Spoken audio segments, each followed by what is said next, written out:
A deceivingly deep dip for this truck after a water main break on Bridge Street last night in Salem. I called an Uber and my Uber was like, I can't get through. And I was like, oh, everything's flooded. As crews worked to figure out and fix the problem, water was bubbling out of the street. It's pretty flooded. The water flowing into other areas around Route 114. Check out this video from the nearby commuter rail parking lot. You can see water up over the wheels of this Subaru.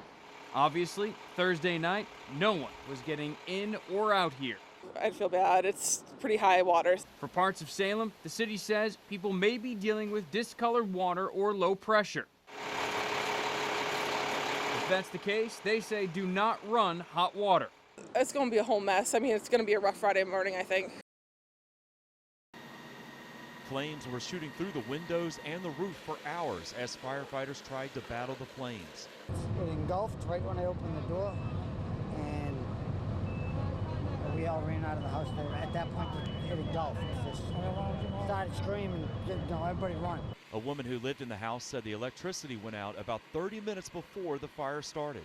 I started to smell something, and I heard a pop, a pop, a pop. This is on Commercial Street in Whitman. The house is split up into 6 units. Everyone made it out safely. It's just the second floor right here in the corner. One window was just orange. You could see inside, it was just orange. Then the fire department started showing up, and then it just took off. The whole house ignited. Firefighters say it all started somewhere on the second floor. Whitman, as well as neighboring town departments, have been hitting the flames from every angle. It's an old 19th century house. It's balloon frame, 6 units, lots of void spaces, open windows, and it just took off.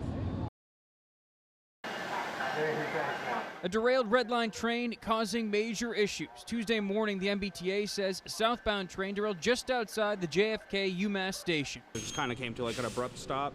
I guess similar to slamming on your brakes in a car. Michael Anderson was on his way to work in a different section of the train when this train car went off the tracks. I got the news that the train derailed and they were taking everybody off the train personally. You could feel something, I guess, but it wasn't as much as it seems like. I mean, the people that were in that actual cart that you can visually see tipped, I'm sure they felt it. Boston Fire says they took 60 people off the train. One person had a minor injury and they didn't want to go to the hospital. The derailment forcing some T customers to take a bus. Many were late for wherever they were going and obviously frustrated. I just came from Portugal. Portugal is way poorer than the United States. They have better train service than we do. This is the second derailment in a matter of days. Saturday morning, a Green Line train derailed near Kenmore Station. More than 100 people were on board. 10 ended up in the hospital. An MBTA operator is being held responsible for that and has been suspended amid an investigation. As for the Red Line today, investigators are working to figure out what caused it. And Michael? I think I want to go home.